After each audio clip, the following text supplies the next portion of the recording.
This is Dr. Caroline Peterson at Natural Women's Health Institute in Sarasota, Florida. Today I'm talking about chronic abnormal uterine bleeding. So abnormal uterine bleeding is something that has always been a thing.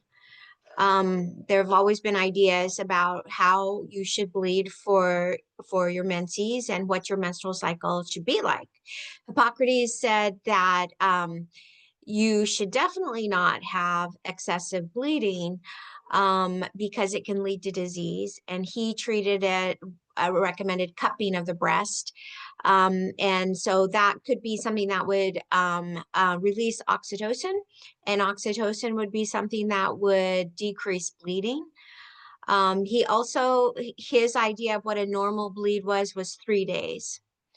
Later on, Aristotle, the Bible, Avicenna, a Persian philosopher, and Thomas Sydenham, the 17th century physician, all reported serious cases of excess bleeding and the anemia that resulted from that.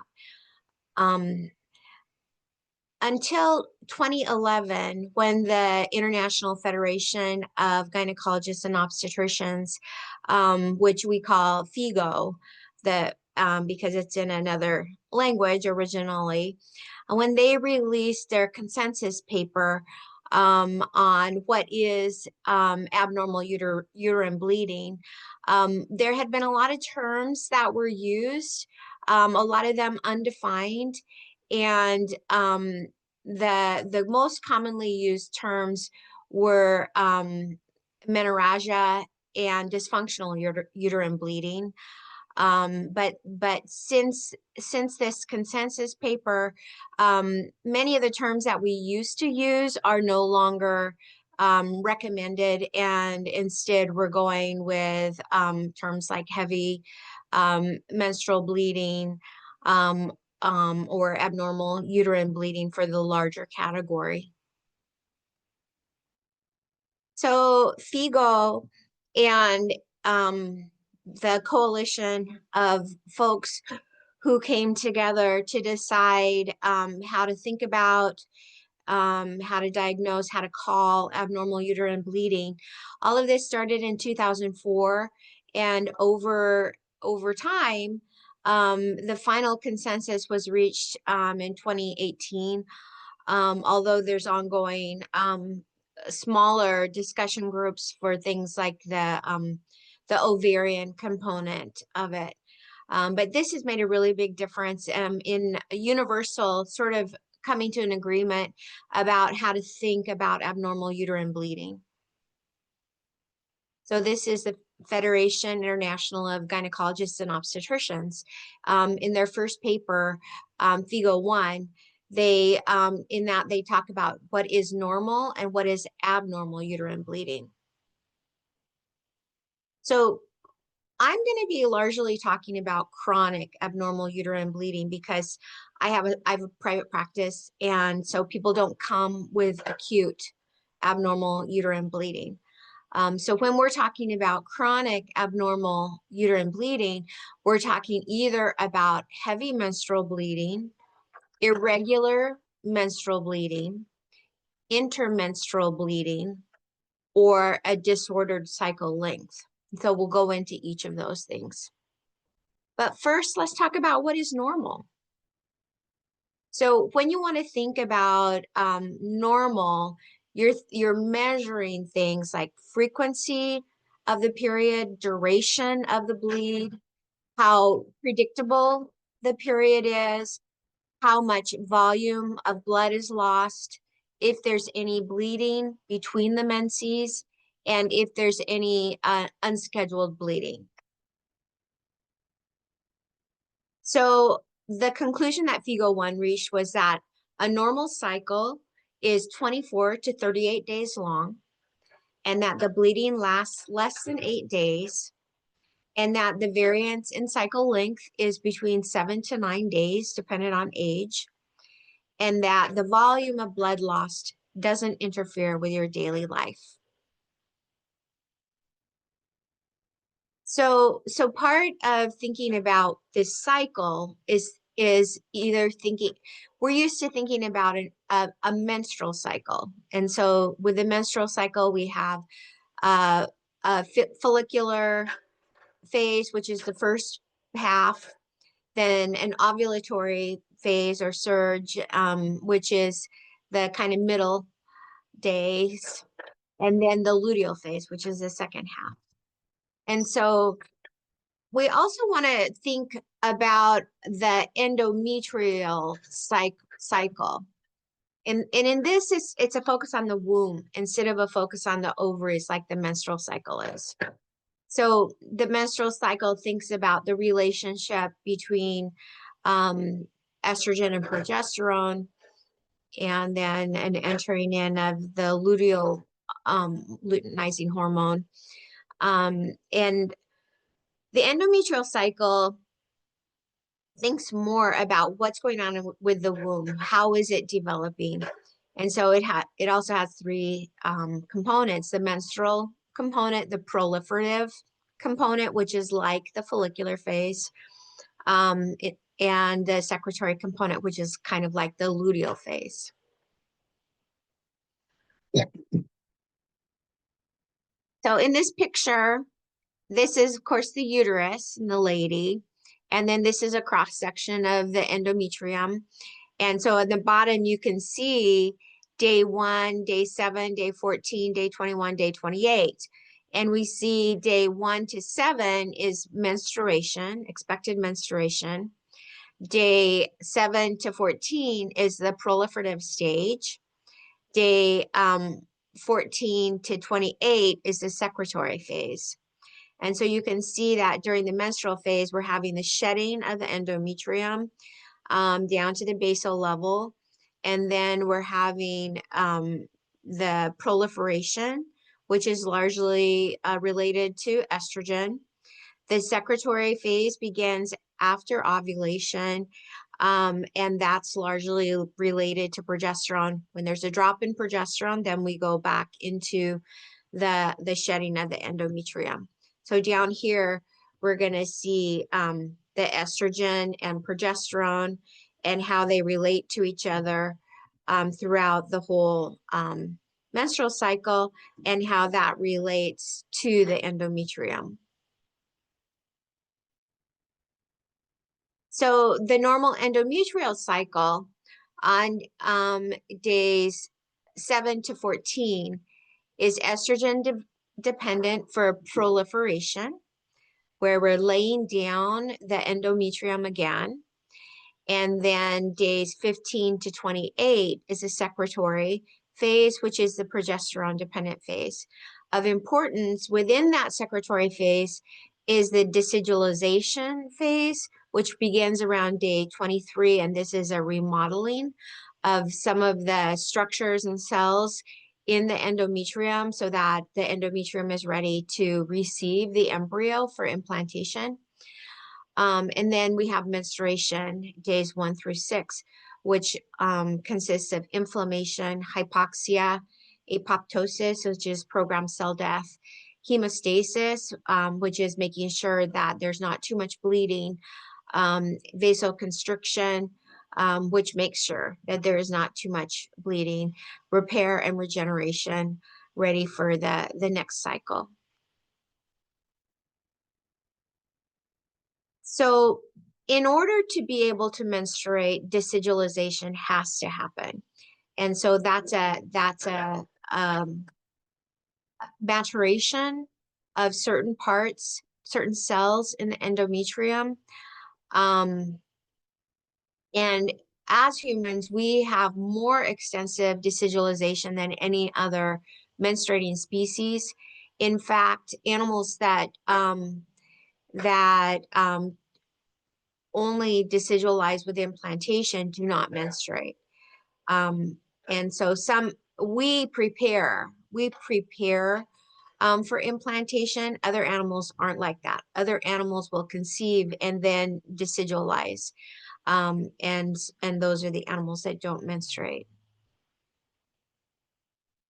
So we have decidualization day 23 on, and then progesterone drops. and we get a breakdown in the endometrium that leads to inflammation. Inflammation leads to more breakdown of the endometrium. Breakdown of the endometrium also leads to vasoconstriction, so you don't bleed out, which then leads to more breakdown, which leads to more vasoconstriction, which leads to hypoxia, which leads to repair. And the repair also leads to inflammation, which leads to repair. And then after the period, we get that increase in estrogen, which leads to regeneration of the endometrium.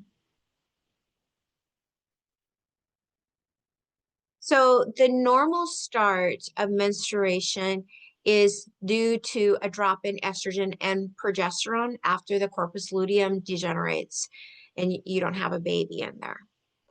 So primarily it's progesterone, but estrogen also drops. So progesterone is a major anti-inflammatory hormone, and it inhibits the nuclear factor kappa B, which is a master switch for inflammation. And so as long as you have high progesterone, you're going to have low inflammation. When progesterone goes down, your inflammation will go up. You'll get the inflammatory cytokines, the inflammatory prostaglandins, and the matrix metalloprotease will also increase. The decrease in progesterone also leads to that endometrial apoptosis or programmed cell death and hypoxia and the tissue breakdown like we spoke of. So to stop menstruation, what's supposed to happen is there should be vasoconstriction of the spiral arterioles in the uterus to limit blood flow. Sometimes this doesn't happen, and that leads to abnormal uterine bleeding. It doesn't happen very well if you have a low prostaglandin F2 alpha in comparison to the prostaglandin E2. Prostaglandin F2 alpha is a vasoconstrictor. Prostaglandin E2 is a vasodilator.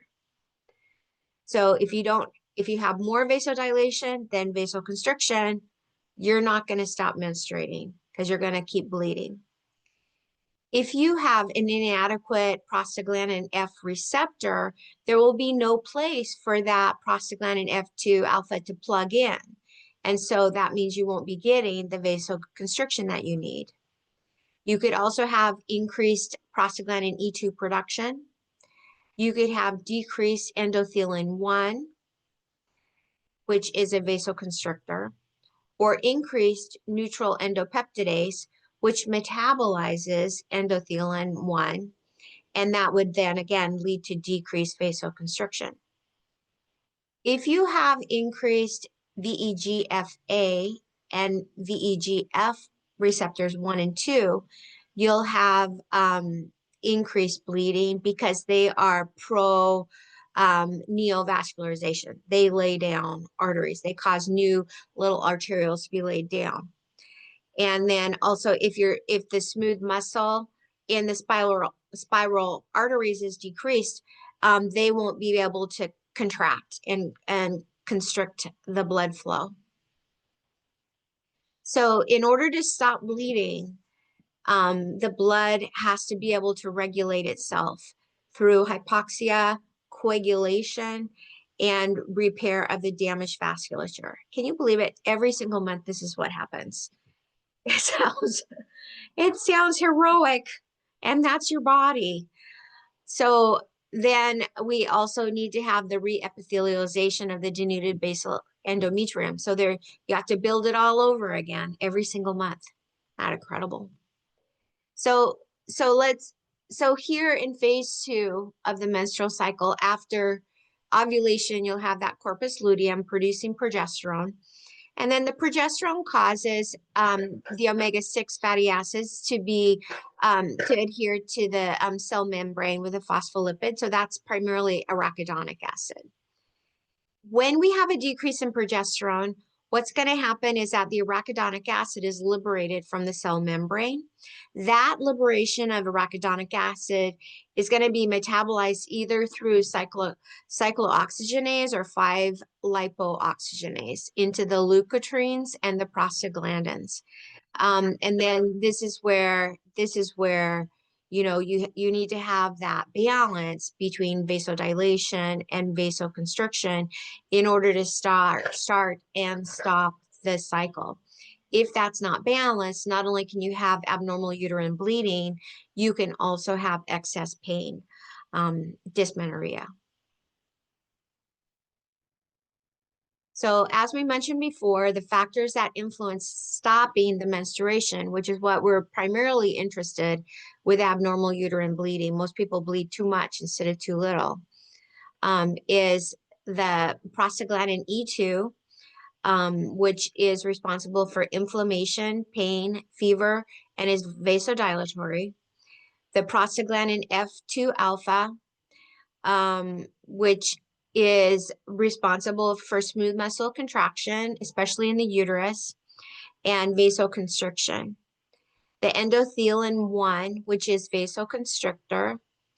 The neutral endopeptidase, which metabolizes the endothelin 1. And then the vascular endothelial growth factor A gene, which promotes the growth of new blood vessels. All of those things have to work right in order to stop bleeding. So here's a little picture of it. So if you look over here where it says AA, that's arachidonic acid. And so the cyclooxygenase is going to break that down into a prostaglandin H2. So that's kind of like the parent prostaglandin, and that breaks out into everything else. And so the prostaglandin H2 can be broken down into the prostaglandin F2 alpha, which is a vasoconstrictor, through two pathways. One is directly from the H2. The other one, prostaglandin H2, is broken down into E2, and that can be then broken down into F2A. So the vasoconstrictor is so important that it has two different pathways that it can break down. Now, the prostaglandin E2, the vasodilatory, in order to break that down into F2 alpha, we need to have the NADPH, which is kind of like a form of niacin. That's very important in a number of metabolic pathways. And so we're wondering, when there's an imbalance of the vasoconstrictors to vasodilators, do we have enough NADPH? Is there an issue with that pathway?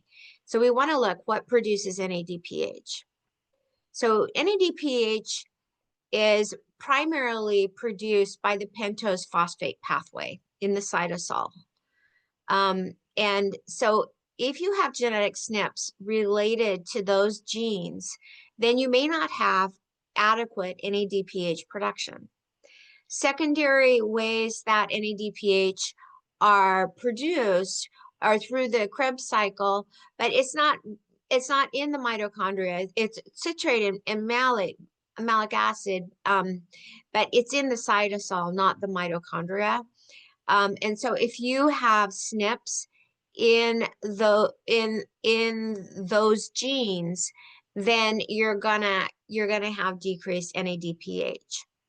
And then the folate pathway, the part that produces NADPH is the MTHFR1 and 2 genes. And so if you have a genetic SNP there, or even if you have the famous MTHFR genetic SNP, you may have a decrease in production of NADPH. As I said before, the pentose phosphate pathway is the primary way that the body produces NADPH, and these others are just kind of like helpers. So this is a pentose phosphate pathway, and here we have glucose 6-phosphate converting to the 6-phosphogluconate, and the 6-phosphoglutamate converting to the ribulose 5-phosphate, and both of those produce NADPH. And so this is a pathway that not uncommonly has genetic SNPs. And so that could be a component, a reason why some people are more prone to heavy menstrual bleeding. So here's the NADPH oxidase. So this whole thing is going to be related to NADPH. So here is that pentose phosphate pathway again, where we get NADPH production. And it's kind of neat because they also include the Krebs cycle. And we see that outside of the mitochondria in the cytosol, we have production of NADPH related to the Krebs cycle, but not the same. Sorry, my cat is going crazy. She like my computer. And the same thing with the isocitrate here.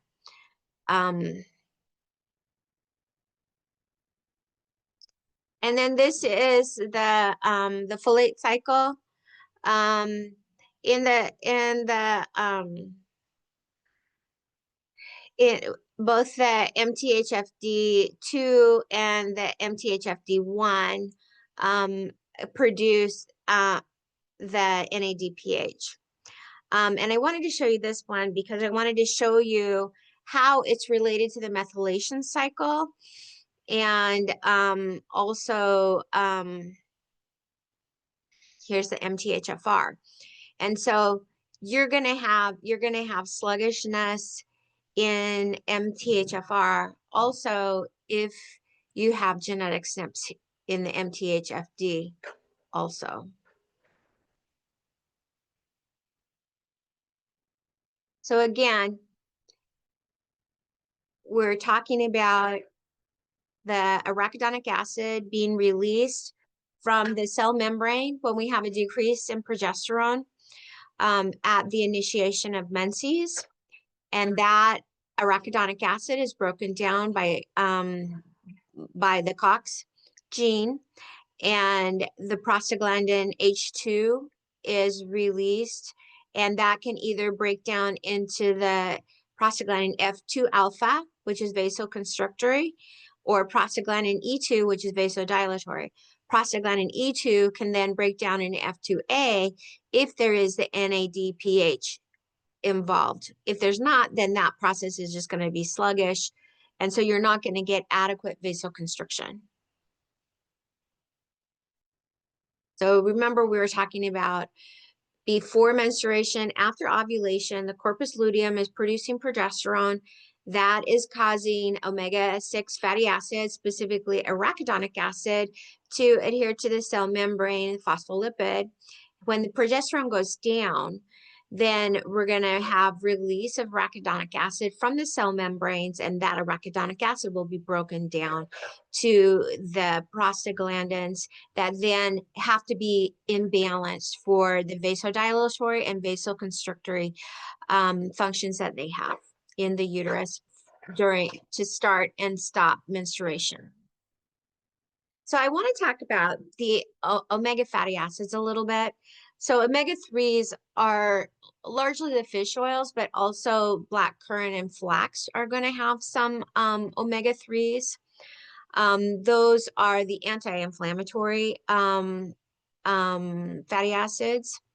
The omega-6s can be inflammatory or anti-inflammatory. So you're going to see here at the bottom is the arachidonic acid. Arachidonic acid is the thing that's liberated when progesterone goes down, and it's broken down by the cyclooxygenase, which is leads to the prostaglandin E2, which is the vasodilatory pro-inflammatory prostaglandin. Now, a lot of times in my protocol, I'm going to be treating with black currant seed oil, evening primrose oil, and borage oil, because those are very high in the gamma-linolenic acid. Gamma-linolenic acid, when broken down into the DGLA, produces a prostaglandin 1, which is anti-inflammatory. And so that's really what we want to happen. If you have enough of the EPA fish oil on board, that fish oil will also block the breakdown of the delta 5 desaturase into arachidonic acid. And so that's what we want too. We want to have these good anti-inflammatory oils on board. EPA, DHA, blackcurrant, EPO, borage, and flax, so that the body doesn't go too far into that inflammatory cascade. Arachidonic acid is an essential fatty acid, which is to say that your body needs it. Your body does not produce enough of it. Even though we are animals and we produce it, we also get arachidonic acid from other animal products. And so most people who are omnivores are going to be having enough arachidonic acid through their diet. So they don't have to worry about going into deficit over that. Typically, people have way too much inflammatory omega-6s.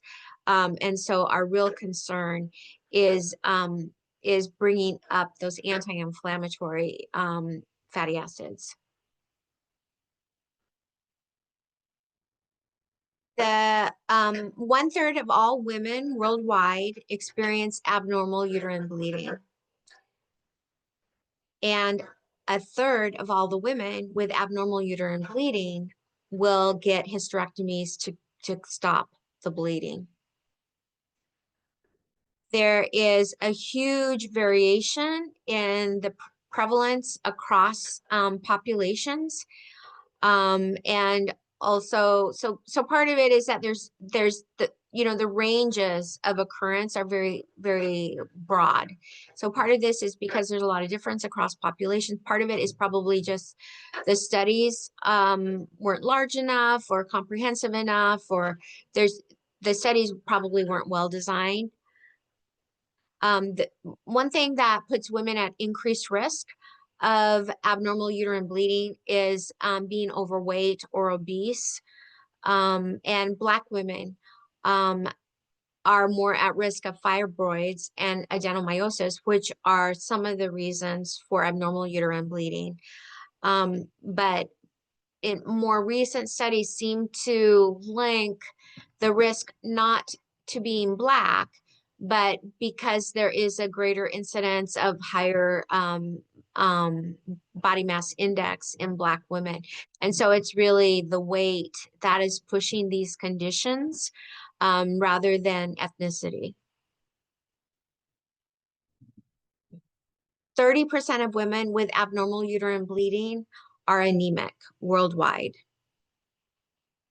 And that incidence is even higher in South Asian, Eastern Mediterranean, and African women. Women of reproductive age account for 51% of global iron anemia cases. And iron deficiency is twice as high as iron deficiency anemia. So you can have low iron without getting a clinical diagnosis of anemia. And that low iron, even without anemia, can set it up so that it's difficult for you to stop bleeding because iron helps to clot the blood. And so 30% of women are anemic with abnormal uterine bleeding. 60% of women with abnormal uterine bleeding are iron deficient.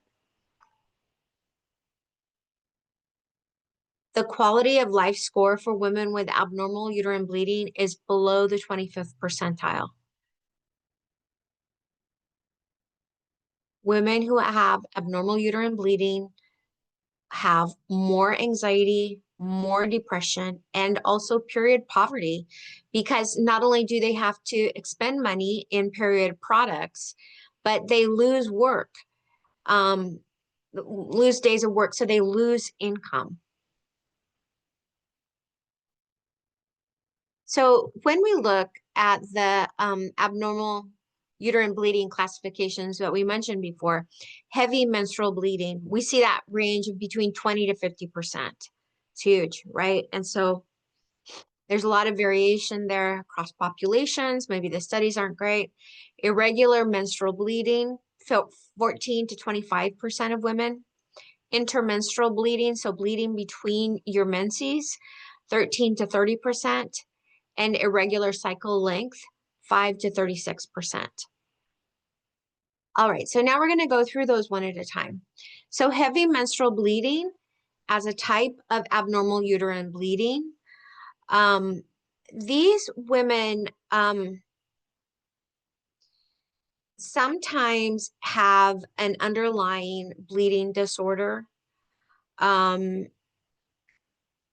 So if you are a woman with an underlying bleeding disorder, more than likely you will have heavy menstrual bleeding. 70% of women on anticoagulation therapy will experience heavy menstrual bleeding. And heavy menstrual bleeding is characterized by clots that are more than 1 inch in size. You'll have low ferritin, which is the storage form of iron, and you'll have flooding, which means that you have to change your tampon or pad more frequently than hourly.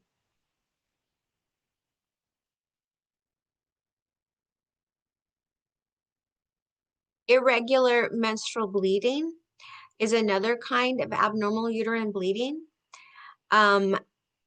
So the idea is that bleeding should not last more than 7 days. If it lasts more than 7 days, then that's irregular menstrual bleeding. You can have a heavier and prolonged bleeding if your FSH, follicle stimulating hormone, is higher. There's no association between luteinizing hormone, progesterone, estrogen, and the menses length. Menstrual blood flow, the number of days that you bleed, is in part determined by age, race, and genetics, but also by diet, exercise, stress, smoking, caffeine, alcohol, gynecologic disorders like fibroids, adenomyosis, polyps, cancer, and then there can be an ovarian component too, and non-gynecologic disorders like thyroid, the brain, prolactin, genital tuberculosis, and coagulation problems.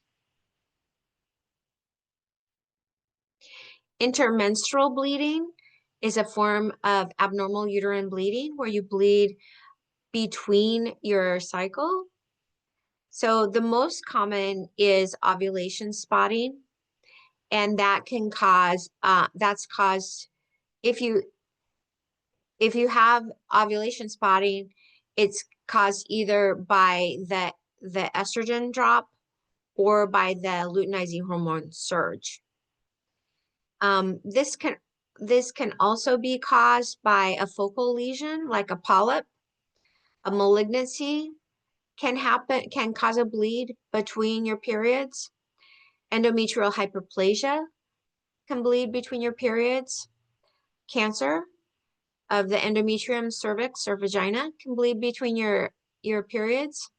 And an infection of the reproductive tract can also do that. If you have intermenstrual bleeding in the first phase of your cycle, the follicular phase, that suggests that there's possibly a cesarean scar defect. And that kind of bleed would typically be a dark colored blood.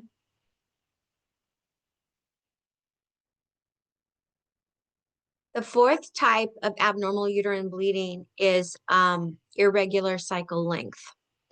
So if you are between 18 and 25 or 42 and 45, your menstrual cycle length, the whole thing, should not vary by more than 7 days. If you're between 26 and 41, your menstrual cycle length should not vary by more than 9 days. Irregular cycles are associated with pregnancy-related hypertension disorders adverse obstetric outcomes, and adverse neonatal outcomes.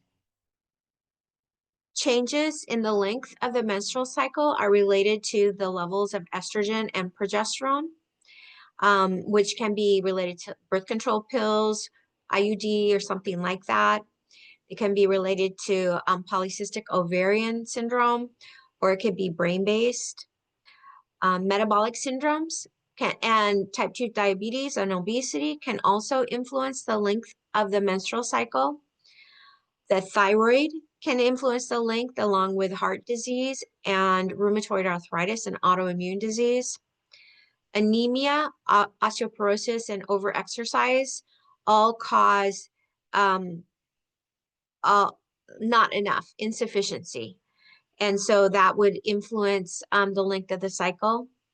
Psychological problems, stress, impaired quality of life, and late or early menarche can also influence the length of the menstrual cycle. So the Federation International of Gynecologists and Obstetricians also came to a classificatory system for abnormal uterine bleeding. What's involved? What's causing it? And so when they decided what are the categories of things that can cause abnormal uterine bleeding, they broke it down into things that are either structural and things that are non-structural. Things that are structural are like a polyp, which can be in the endometrium or cervix, adenomyosis, leiomyoma, which is the same thing as a uterine fibroid, and then malignancy or hyperplasia of the endometrium. The things that are non-structural would have to do with coagulopathy, some kind of ovulatory dysfunction, some kind of endometrial dysfunction, and that's primarily talking about the ability of the endometrium to vasodilate, vasoconstrict, and have that in the right ratio. Something that's iatrogenic or something that hasn't been classified yet. So a polyp, here in the picture, these are the structural causes of abnormal uterine bleeding. A polyp here inside of the endometrium, adenomyosis, an overgrowth of the endometrium into the myometrium, the muscle. Leiomyoma is a non-tumorous fibroid of the uterus. And then we have malignancy or hyperplasia of the endometrium. The non-structural causes of abnormal uterine bleeding are some kind of coagulopathy, problem with coagulation of the blood, some kind of ovarian dysfunction, some kind of problem with the endometrium, something that's iatrogenic, so caused by a medicine or an intervention or something like that, and then not otherwise classified. 20 to 30% of women with abnormal uterine bleeding have polyps. And 10 to 15% of women without abnormal uterine bleeding have polyps. So that's quite a lot of polyps going on out there. These are diagnosed by a pelvic ultrasound called transvaginal ultrasound. It's very, very sensitive for polyps if you get the 2D or the 3D. Adenomyosis is basically endometriosis of the uterus muscle. What happens with adenomyosis is upregulation of the estrogen receptors and downregulation of the progesterone receptors. There's local progesterone resistance and estrogen dominance. 20 to 35% of women with abnormal uterine bleeding have adenomyosis. And this is diagnosed with the pelvic ultrasound, which is the transvaginal ultrasound, or the Doppler. So part of what happens with adenomyosis is progesterone resistance, and that's an inappropriate endometrial response that leads to inadequate decidualization.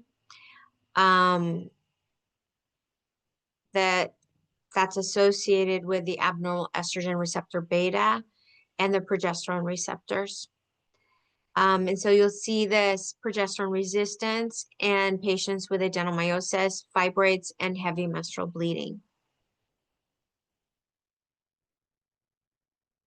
The leiomyoma, which is that benign uterine smooth muscle tumor, can cause abnormal uterine bleeding, but only if it's in the submucosal part of the uterus.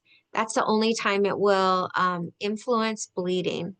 So it can be pedunculated on a little stem, or it can be just inside of the uterine wall. These are very common. A lot of times they'll go undiagnosed. By age 50, over 80% of all women will have a uterine fibroid. This again is something that's primarily diagnosed by pelvic ultrasound, the transvaginal ultrasound, they're very good at identifying that. Malignancy or hyperplasia of the endometrium is also a cause of abnormal uterine bleeding. This is uncommon, and yet it's something that we want to be thinking of. It can also be the cervical cancer can also be related, and you'll see when there's cervical cancer that you usually have bleeding with sex, or else that bleeding between the periods. The risk factors for these malignancies, the hyperplasia and some type of endometrial malignancy, is family history, chronic anovulation, and obesity. Of course, with cervical cancer, that's caused by the human papillomavirus, which is sexually transmitted. The endometrial malignancy or hyperplasia, which can be precancerous, is diagnosed with an endometrial biopsy, preferably one that is guided by hysteroscopy, so they can see where they're going instead of doing it blind. Coagulation is another abnormal uterine bleeding cause. 13% of women with heavy menstrual bleeding have some kind of coagulopathy. Von Willebrand's disease is the most common. If someone has a coagulopathy issue, then you'll see that their heavy menstrual bleeding has been present since they started their having periods. They also need to have another time or another experience with bleeding. So it could be a hemorrhage in the postpartum, or a family history, or themselves bruising 1 to 2 times a month. It could be bleeding after surgery, after dental work, or even gum bleeding. And then nosebleeds 1 or 2 a month. If you have heavy bleeding since you started your period and have a tendency for bruising or bleeding, then most likely you have some kind of congenital coagulopathy that's causing your heavy menstrual bleeding. Ovulatory dysfunction can also cause abnormal uterine bleeding. But when we think about ovulatory dysfunction, we want to think about the whole axis. We want to think about the hypothalamic, pituitary, ovarian axis. All of those things have to be working right in order for the ovaries to work right. And so type 1 of dysfunction is related to the hypothalamus. Type 2 is related to the pituitary.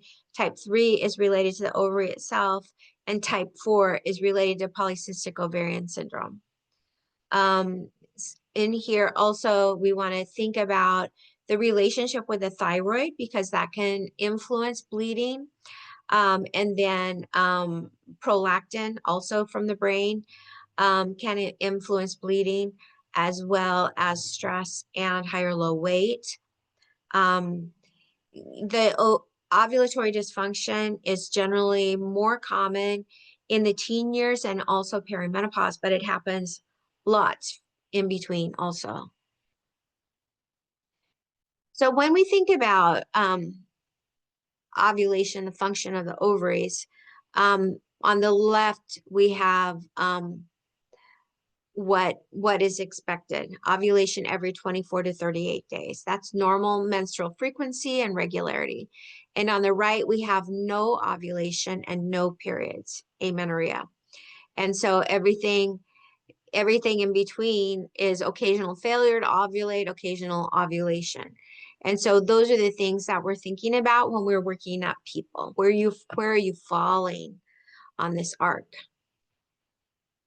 And so in this subclassificatory system of the ovulatory disorders, the hypothalamic can be genetic, autoimmune, iatrogenic, or cancer. Type 2 for the pituitary can be functional, infectious, inflammatory, trauma, or vascular. And type 3, the ovarian component, can be physiological, idiopathic, and endocrine. And then we have the PCOS, polycystic ovarian syndrome, which is androgenism. When the endometrium is the cause of abnormal uterine bleeding, that's it. What's happening is that there's a disorder of hemostasis. So that is a lack of balance between vasoconstriction and vasodilation. There can also be a clot, and there could be a problem with the endometrial repair of the vessels, so that they're injured, they stay injured, and they can't stop bleeding. This is very rare, and it's a diagnosis of exclusion because there's no diagnostic test for this. The iatrogenic abnormal uterine bleeding can be related to an IUD or other medical device or intervention. The progestin preparations, other drugs that alter hepatic function, and other drugs that interfere with coagulation. And then other drugs that impact dopamine. And so you want to make sure and let your healthcare provider know if you're taking any of these things. Things that are not otherwise classified that can cause abnormal uterine bleeding are things that we may not see often in the clinic because they may present as acute bleeds. But the types of rare conditions would be malformations of the uterine arteriovenous system, malformations of the lower uterine segment, and then the cesarean scar defect, like we talked about before. These things can typically be diagnosed with imaging. Thyroid can cause the period to be heavy or light. The hypothyroid will make a heavier, longer bleed because there will be a disruption of progesterone production. And the hypothyroid also affects clotting factors. And there seems to be some evidence that Hashimoto's autoimmune thyroiditis is also related to abnormal uterine bleeding. The hyperthyroid causes a lighter, shorter bleeds, infrequent cycles, and increased clotting factors. So there's a lot of talk about COVID and COVID vaccines and long COVID and abnormal uterine bleeding. The research is not super awesome, and so it's a bit difficult wading through it. Viral infections are related to prostaglandin E2. prostaglandin E2 is part of the body's response to viral infections. And as we talked before, prostaglandin E2 is also part of the cascade that happens what to start and stop menstruation. And so if we have a viral infection like COVID, or if we have activation of the body thinking it has a viral infection like a COVID vaccine, or persistent activation of the body's immune system response to a virus, it's not surprising that there will be changes in the menstrual cycle because of prostaglandin E2.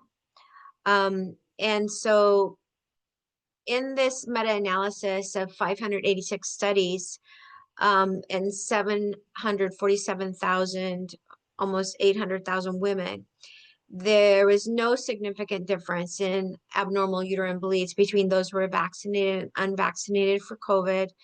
But there were outliers and possibly a publication bias here. So this is when you have hot topics like this, where people have a lot of emotional involvement in the information, then there's a higher possibility of bias in the studies and in the publication. And so definitely people as individuals who had COVID or COVID vaccine or long COVID do have alterations in their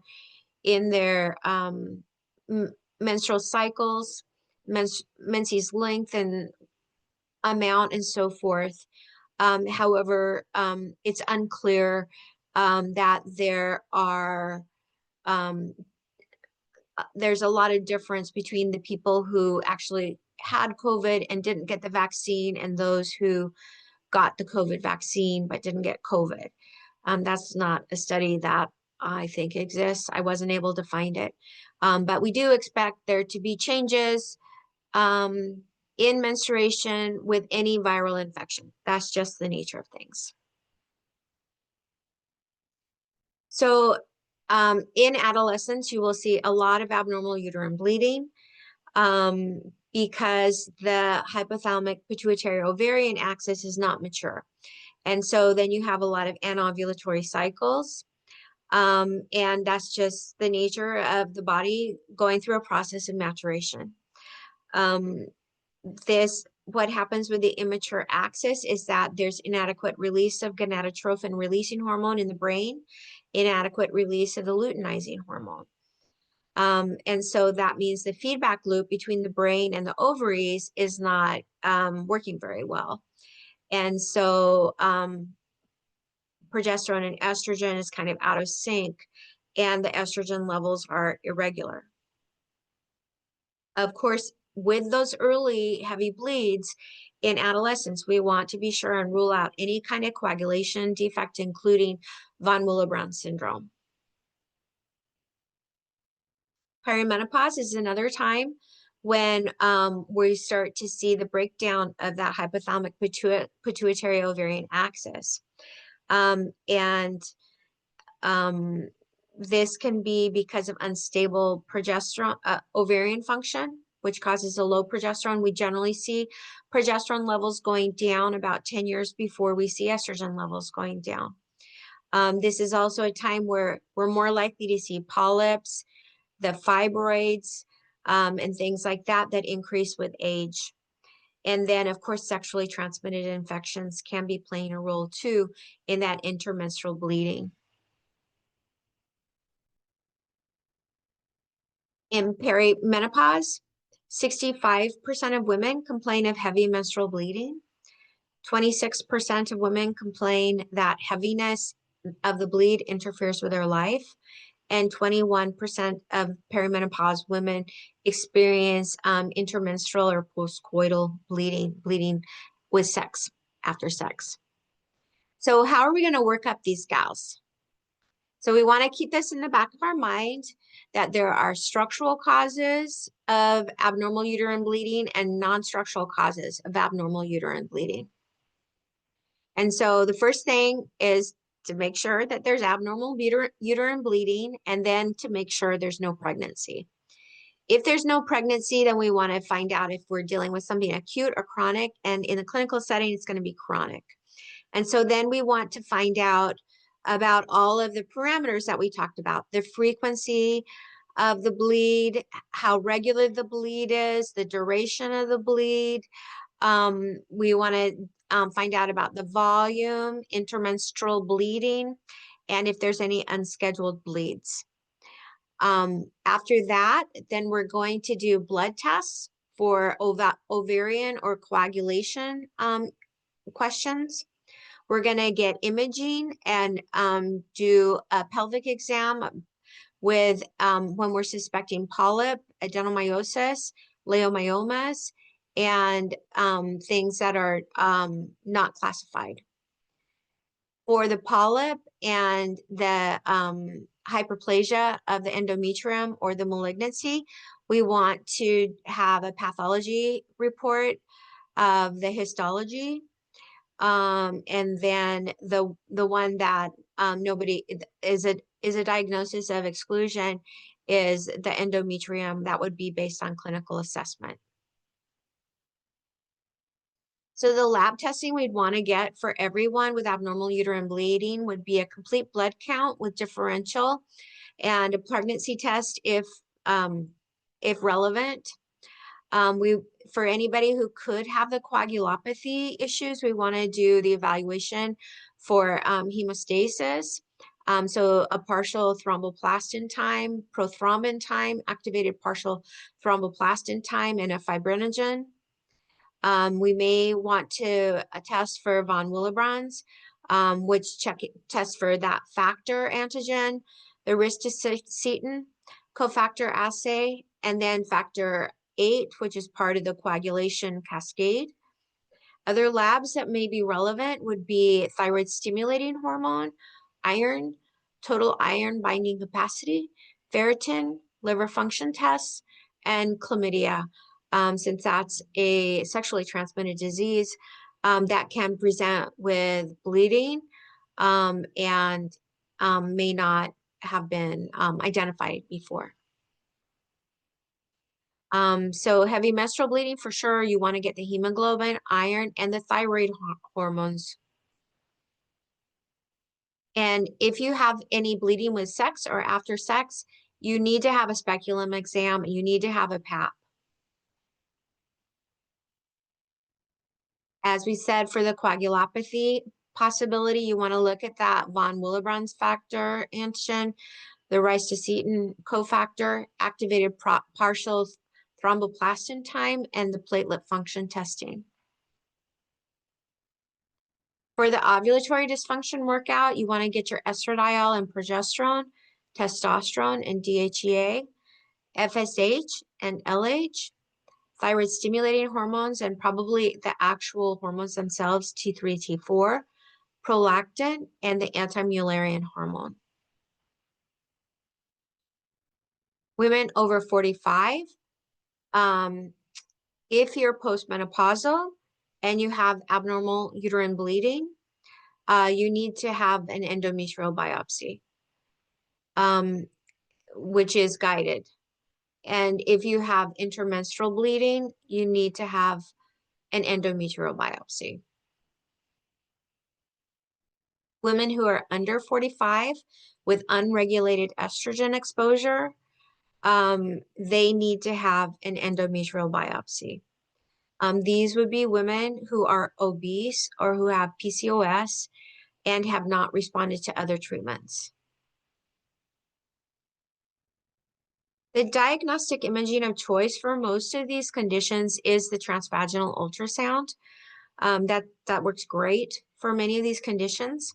However, if you're adolescent or obese or don't want a transvaginal ultrasound or couldn't tolerate one, if you've never been sexually active, if you have fibroids and adenomyosis on top of whatever it is that is being investigated, if you have a malignancy, then you want to get the MRI instead of the transvaginal ultrasound. So MRI is also fine. Of course, it's much more expensive. The risk factors for endometrial malignancy include advancing age, higher body mass index, comorbidities like PCOS, and some genetic risk factors, and taking tamoxifen. If you are at risk for endometrial malignancy, then you need to have a guided endometrial biopsy. So biomedical treatments for abnormal uterine bleeding. The first line of treatment often is oral contraceptives or intravaginal, like an IUD or another um, tool to suppress menstruation. Um, the Sometimes the gonadotropin releasing hormone agonists or antagonists can also be used. Selective progesterone receptor modulators can be used, and then the intrauterine systems for the progesterone are also used. For some things, such as polyps, fibroids, adenomyosis, malignancies, surgical treatment may be necessary. And most commonly, for fibroids and adenomyosis and malignancy, that could be a hysterectomy.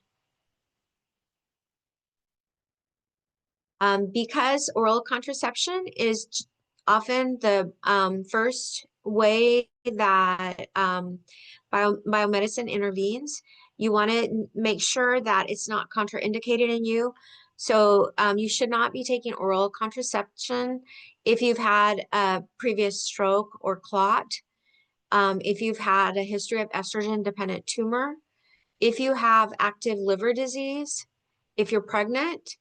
If you have hypertriglyceridemia, too high triglycerides, you should not take oral contraception. If you're older than 35 and you smoke more than 15 cigarettes a day, you shouldn't take it. If you're older than 40, the recommendation is that you do progestin instead of the estrogen and progesterone. For heavy menstrual bleeding in biomedicine, they will typically recommend the intrauterine system that has the levonorgestrel, and that thins out the lining of the uterus. Sometimes they'll give the antifibrinolytics, sometimes the long cycle progestins, and sometimes it will end up with a hysterectomy. Natural medicine, we're able to treat some of the things, not all of the things. So for everybody who has abnormal uterine bleeding, pretty much they're going to have a low iron, if not an iron deficiency anemia. And so typically we'll supplement with a heme iron. A heavy uterine bleeding is going to deplete iron, and iron is what helps to clot the blood. And so if you have a low iron, then you're going to have more heavy bleeding. And so we need to supplement with heme iron, so your body will not be bleeding because you're low on iron. Natural medicine is not a standalone treatment for a polyp, malignancy, sexually transmitted infections, congenital variants, or coagulopathies. Those are things that we can help with, but we would not be doing the primary care for those. If you do have a clotting disorder, then there are some things in natural medicine that you would want to avoid or decrease your use of because they're blood thinners or because they're clot busters. So you would want to avoid fish oil, vitamin E, lumbrokinase, nattokinase, garlic, turmeric, flaxseed oil, evening primrose oil, proteolytic enzymes like bromelain, ashwagandha, willow bark, red clover, lion's mane, and ginkgo biloba. One of the things I do in my practice for abnormal uterine bleeding is visceral manipulation. That means manual hands-on therapy that's working with the organs, the vasculature, the lymphatic system, the fascia. So as I said, typically in private practice, you're not going to see any acute bleeding. When I was a midwife, of course, in the immediate postpartum, if someone was hemorrhaging, then we would do a very deep massage of the uterus to help it contract so that the woman would stop bleeding. Of course, that is not going to happen in private practice in my clinic now. However, you can see a kind of chronic heavy bleed in the perimenopause, which would be similar to that, where if a woman, I had a woman who was bleeding 30 days and nothing would stop it. And so I did the same type of deep massage for the uterus, and that was able to close it down temporarily as we got further diagnostics and came to understand what was going on. The chronic bleed is what I'm going to see in clinical practice. And so for that, visceral manipulation will be for the uterus and for the ovaries as we're working to understand what the underlying problems are.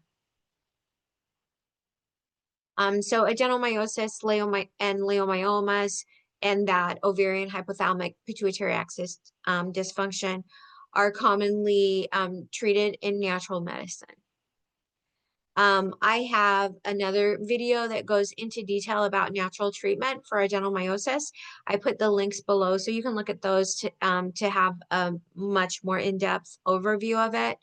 But basically, as we talked about before, adenomyosis is estrogen dependent with upregulation of the estrogen receptor beta and higher expression of the estrogen receptors alpha and beta.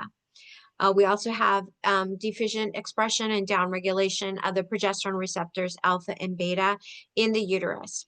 And so this is largely confined to the uterus, so that in the blood you won't see a difference in the levels of hormones. This is a microcosm. And so what we do is treat with phytosterols, the plants, botanicals, to compete with the estrogen binding sites, and the phytoprogestins to upregulate progesterone in the uterus.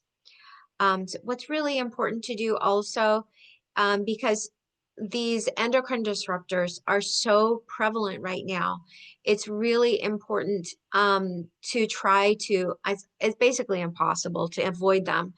But I mean, what can you do? It's in the water, right? But people try to avoid plastics and synthetics and pesticides and synthetic hormones and things like that. But really what most of us end up needing to do is just support the detox systems of the body, because a lot of these things are outside of our control at this point. We also want to improve metabolism, which would be liver. And then castor oil packs can help too with detoxing and with any kind of adhesions. Fibroids, again, I have a big video on YouTube and on my website about natural treatment for fibroids. And so that will have much more detail in it if you want to go to the links below. But the overview is that fibroids are estrogen dependent benign tumors of the uterine muscle. And in fibroids, progesterone receptors, alpha and beta, are more highly expressed. And one of the issues with fibroids is you have slow, fast aromatization. So testosterone is aromatizing to estradiol E2. And so we want to slow that down. So we have herbs that we use to slow down the aromatization of testosterone to estradiol. In fibroids, we also have a sped up conversion of estrone to estradiol. And so we have used specific herbs to slow that conversion also. All of that is in the other video. We also use the herbs that are the progesterone receptor antagonists. We want to block progesterone. What's also important is to avoid the GLP-1 receptor agonists like Wegovy, Ozempic, those kinds of things, because those drugs promote M2 macrophages, which is the macrophage that promotes fibroids. Avoid GLP-1 receptor agonists because they promote M2 macrophage, which also promotes fibroids. People who have an MTHFR C677 SNP, single nucleotide polymorphism, are also at increased risk of having fibroids. And so for these folks, we want to for sure be treating with the active form of folate, 5-MTHF. Again, you want to avoid endocrine disruptors as much as you're able to and give the liver support so you can detox them out. And then you can go to YouTube or to my website to see the video for more information about management. For the ovarian hypothalamic pituitary axis, we use botanical supports to regulate the ovaries, nutraceutical supports, sometimes botanicals for the brain. And then there can also be a component of inflammation and obesity that we would take care of. The liver detox, of course. If the issue was induced by a brain injury, for instance, craniosacral therapy can be very important, working with the brain structures and the lymphatics to try to get that hypothalamic pituitary going again. And then visceral manipulation for the ovaries and the uterus also. For the thyroid, we want to determine if there is an autoimmune condition. So we would do lab tests for that and treat that autoimmune condition if it's there. We'll also find out by running not only TSH, but also the thyroid hormones to determine if the thyroid issue is brain-based, thyroid-based, liver-based, or due to some other component. And then we would treat in accordance to the nature of the thyroid problem. We would treat with botanicals or nutraceuticals, probably both. And then visceral manipulation, craniosacral therapy, and things like that. So in conclusion, abnormal uterine bleeding needs to be diagnosed and addressed. And natural medicine can treat or support treatment of most types of abnormal uterine bleeding, but we do need to know why it's happening. Thanks so much. This is Dr. Caroline Peterson from Natural Women's Health Institute in Sarasota, Florida.